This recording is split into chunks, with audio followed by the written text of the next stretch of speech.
un primo pensiero. Cioè anche quando uno avrebbe tante altre cose molto più urgenti da pensare, si ritrova a pensare al Napoli per prima cosa. È la prima domanda che si fa. Il tifoso del Napoli dovunque si chiede innanzitutto che ha fatto il Napoli. Qua ogni giorno e ogni ora si parla di calcio. Dove vai, se vai al bar o al ristorante o in cinema, nell'orecchio ti sempre arriverà calcio, allora vivono di questo.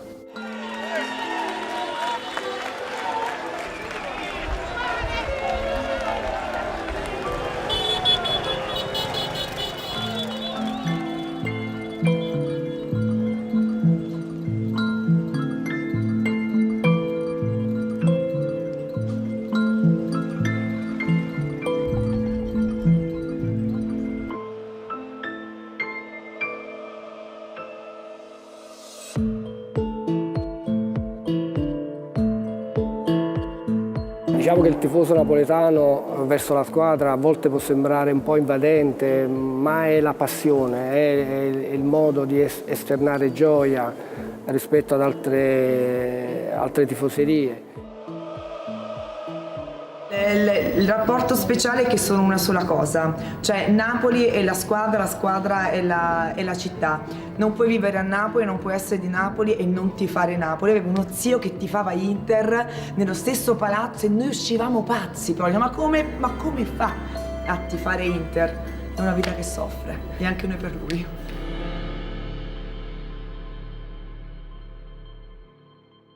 E l'unico sfogo in questi anni è stato il Napoli. Questa città deve vincere perché Napoli rappresenta la rinascita, il Napoli rappresenta finalmente l'essere orgogliosi di essere napoletani. Napoli è una città storica, d'arte, di cultura, ma è una città che in questo momento si attacca a quelle che sono le prestazioni della città, della squadra.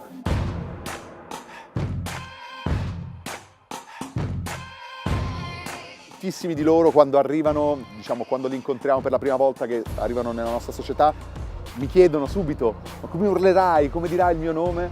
Questo mi fa sorridere, mi rende felice perché ovviamente vuol dire che quello che facciamo qui, il calore della gente arriva anche a loro, anche se non giocano ancora qui. Questo mi fa veramente molto onore.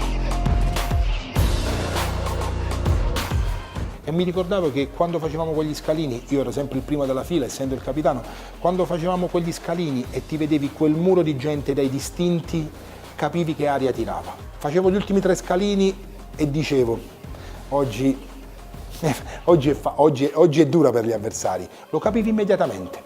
Quando vedevi quei primi 3 gradini della parte dei distinti pieni, capivi che c'erano almeno 60-70 mila persone e ti rendevi conto che non giocavi in 12, giocavi in 60.000 e 11, perché erano coinvolgenti, erano devastanti. E i tuoi compagni, quelli nuovi, capivano che erano entrati in un mondo diverso, completamente l'opposto di quello delle altre società italiane. Io non lo dico perché sono tifoso del Napoli, ma entrare là dentro fa tremare le gambe. Una grande carica e questo ci aiuta tantissimo la squadra e mette molto in difficoltà gli avversari. È veramente qualcosa di incredibile. Quando siamo qui sul terreno di gioco e sentiamo loro cantare, è qualcosa di magico.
Sentiamo quando il calciatore, siamo un po' per il gladiatore dell'arena, no? Basta che lotti, insomma. Sì, infatti si dice sempre basta che esci dallo stadio con la maglia bagnata. Poi se vinci o se perdi non ha importanza, però i napoletani, i tifosi, così come i cittadini, hanno bisogno di vedere che si lavora intensamente per qualcosa.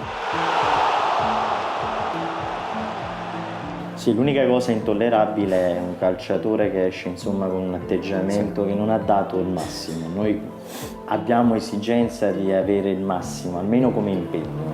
Poi, insomma, sappiamo capire, insomma, che i risultati possono arrivare o meno, però già aver dato tanto appaga. Sì.